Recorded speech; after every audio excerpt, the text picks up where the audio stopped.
हमारे ऑफिस का घेराव कर लिया गया, हमारे लोगों को इकट्ठा नहीं होने दिया, हमें जो प्रोटेस्ट का जो हमारा एजेंडा था वो नहीं होने दिया। इसके साथ साथ मैं मीडिया के ऊपर आरोप लगाऊंगा कि किसी भी नेशनल मीडिया ने हमारे इतने बड़े बड़े प्रोटेस्ट हुए जंतर मंतर में, अलग अलग जगहों पे, मगर मीडिया जो है टोटली शांत है। वहां पे बात हो रही है राहुल जी की टी शर्ट के ऊपर, राहुल जी की जैकेट के ऊपर, राहुल जी के शूज के ऊपर। शर्म आनी चाहिए। अब जनता जो है इनके 2014 की जो राजनीति थी उससे बड़ी ऊपर उठ चुकी है। जैकेट नहीं पहनी थी, आप ट्रोल किया जा रहा है। ये मैं कह रहा हूँ भाजपा के कह रहे हैं कि इमेज को डाउन करने की लो स्टैंडर्ड पॉलिटिक्स की जा रही है, बहुत ही लो स्टैंडर्ड पॉलिटिक्स की जा रही है। रो रो के अपना दुख बयां कर रहे थे लोग कि हमें बेघर किया जा रहा है, और राहुल गांधी जी से वो फरियाद कर रहे थे कि इन तानाशाह लोगों से हमें बचाओ, नहीं तो ये हमें बेघर करने वाले हैं। अगर भाजपा का कोई भी व्यक्ति अगर ये चीज साबित करके दिखा दे हमें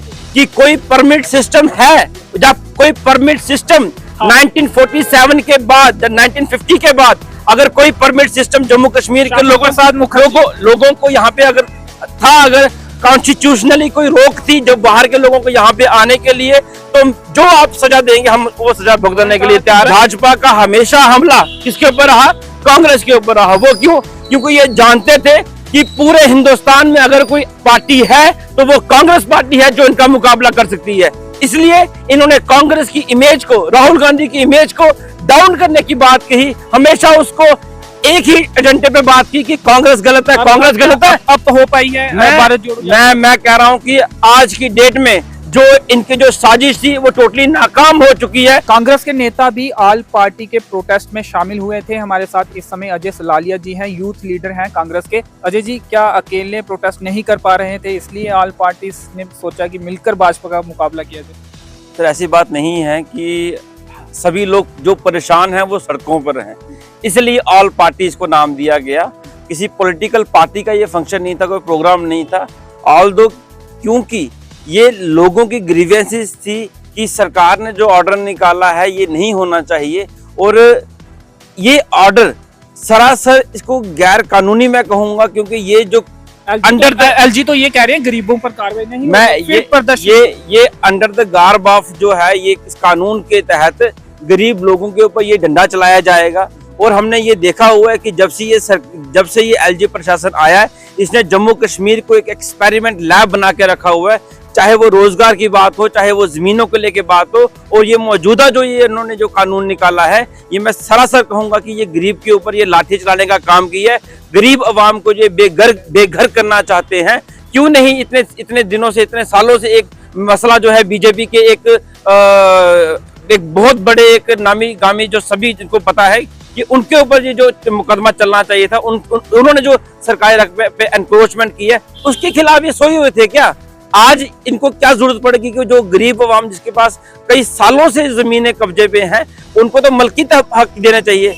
मैं साफ बात बताना चाहूंगा, जब से ये एलजी प्रशासन आई है, जब से ये भाजपा सरकार आई है, इसने जम्मू कश्मीर की आवाम से छीना ही छीना है। इन्होंने कुछ नहीं दिया, और इससे पहले की जो सरकारें थी उन्होंने आवाम को दिया ही दिया है। आप हिस्ट्री निकाल के देख लीजिए कि इन्होंने इतनी तानाशाही कर दी है जम्मू कश्मीर के अंदर।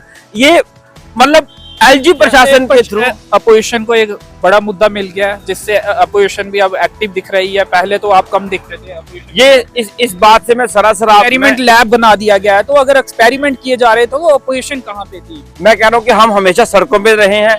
मेरे आप अपना रिकॉर्ड निकाल के देख लीजिए, मेरे पास रिकॉर्ड पड़ा हुआ है। जब भी हमारे नौजवान साथियों के साथ एम्प्लॉयमेंट के मसले पे, इस जमीनों के मसले पे इस सरकार ने डंडा चलाने की कोशिश की है, हम हमेशा सड़कों पे दिखे हैं। पूर्व उप मुख्यमंत्री आए थे कविंदर गुप्ता जी, उन्होंने कांग्रेस पर कई आरोप लगाए। उन्होंने कहा 2024 तक एक भी व्यक्ति नहीं दिखेगा। उन्होंने कहा कि जो सपना हमने देखा था कि कांग्रेस मुक्त भारत करने का, वो होता हुआ दिख रहा है।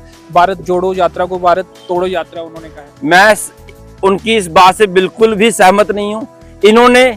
इनका जो एजेंडा था, इनका सोशल मीडिया जो था, उन्होंने टोटल मीडिया कश्मीर की दोषी है कांग्रेस, जम्मू कश्मीर की दोषी है। परमिट सिस्टम कांग्रेस ने लाया, मैं कह रहा हूँ कि हटाया और राहुल गांधी तब एंटर कर पाए। मैं कह रहा हूँ टोटली ये सरासर गलत बातें उन्होंने कही हैं। समाज को, जम्मू कश्मीर की जनता को गुमराह करने का काम किया हुआ है। मैं आपको बताना चाहूंगा कि कल मैं भारत जोड़ो यात्रा रैली में जो शामिल हुआ पूरी यात्रा में, जो कि कठुआ हाटली मोड़ से चढ़वाल तक चली, रास्ते में इतने लोग, इतनी औरतें सामने आई और मैं कह रहा हूं कि वो रो रो के वो अपना दुख बयां कर रहे थे लोग कि हमें बेघर किया जा रहा है। और राहुल गांधी जी से वो फरियाद कर रहे थे कि इन तानाशाही लोगों से हमें बचाओ, नहीं तो ये हमें बेघर करने वाले हैं।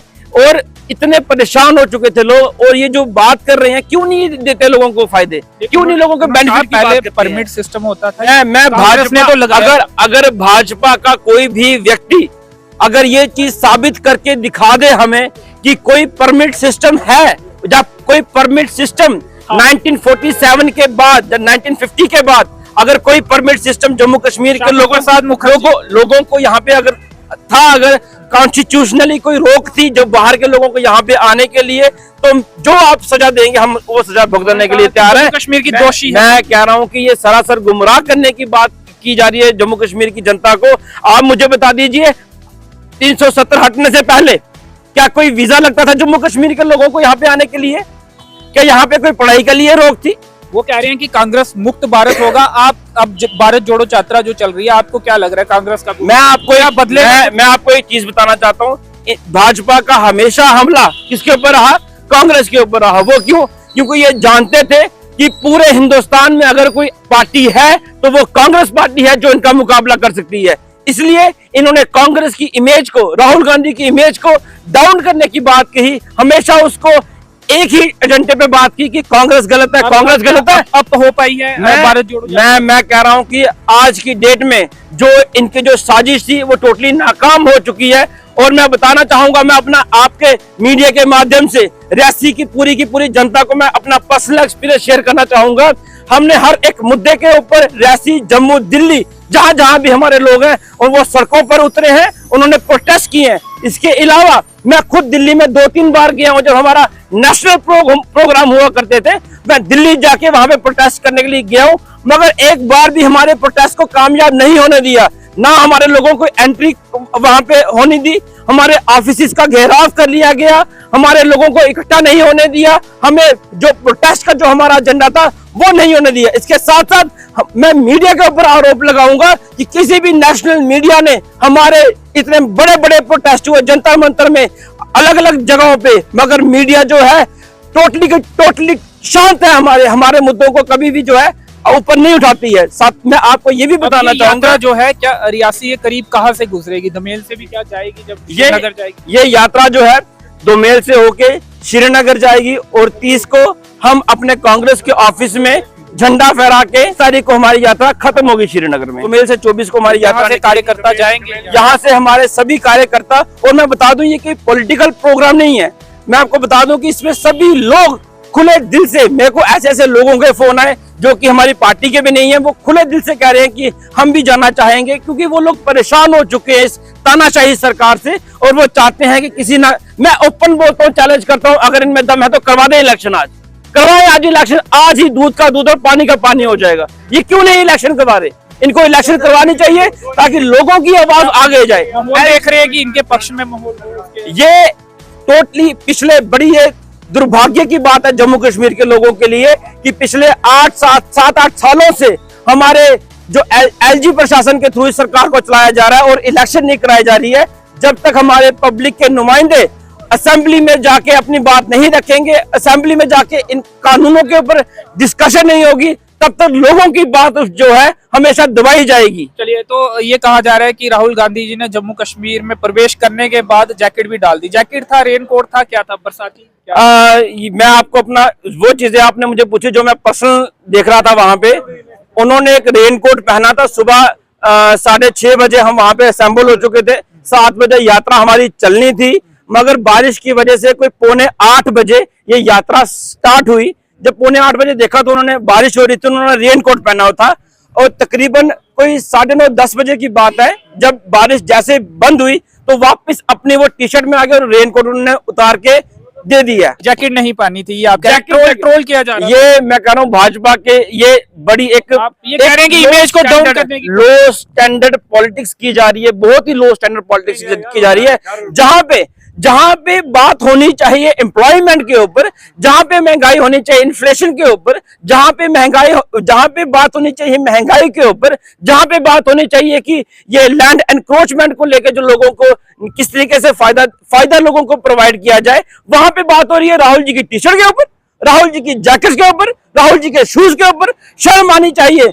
अब जनता जो है इनके 2014 की जो राजनीति थी उससे बड़ी ऊपर उठ चुकी है। नौजवान जाग चुका है और नौजवान को पता लग चुका है कि ये यहां से जो एक तरफ से नोटिफिकेशन निकालते हैं, यहां से स्कैम करवा देते हैं और नोटिफिकेशन विड्रॉ कर लेते हैं। ये हमारे नौजवानों के साथ जो खिलवाड़ किया जा रहा है, ये सरासर जम्मू कश्मीर के लोग लड़के जो है, जम्मू कश्मीर के जो नौजवान पीढ़ी है, ये बिल्कुल बर्दाश्त नहीं कर। कांग्रेस में हम देख रहे हैं क्योंकि बहुत सारे आपके नेता जो हैं अलग अलग पार्टियों में चले गए, आप बने रहेंगे यहाँ? क्योंकि एनसी के साथ आपके ताल्लुकात जो हैं काफी अच्छे हैं और दिखते भी हैं आप उनके नेताओं के साथ, तो क्या मानना चाहिए? देखिए, अगर किसी के साथ कोई निजी संबंध है तो वो किसी भी पॉलिटिकल पार्टी के लोगों के साथ आपका निजी संबंध हो सकता है, जाती ताल्लुकात किसी के साथ हो सकते हैं, वो कभी भी नहीं तोड़ने चाहिए।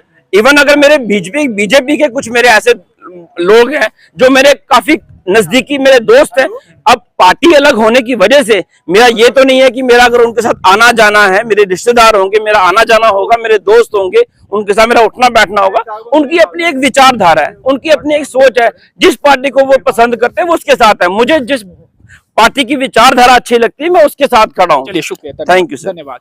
तो बुनियादी मुद्दों पर बात नहीं होती है, जबकि राहुल गांधी जी की इमेज को डाउन करने की कोशिश की जाती है, ये कहना था कांग्रेस के यूथ नेता अजय सलालिया जी का। फिलहाल इस इंटरव्यू में इतना ही। मेरे सहयोगी प्रदीप भगत के साथ मुझे दीजिए अनुमति। धन्यवाद।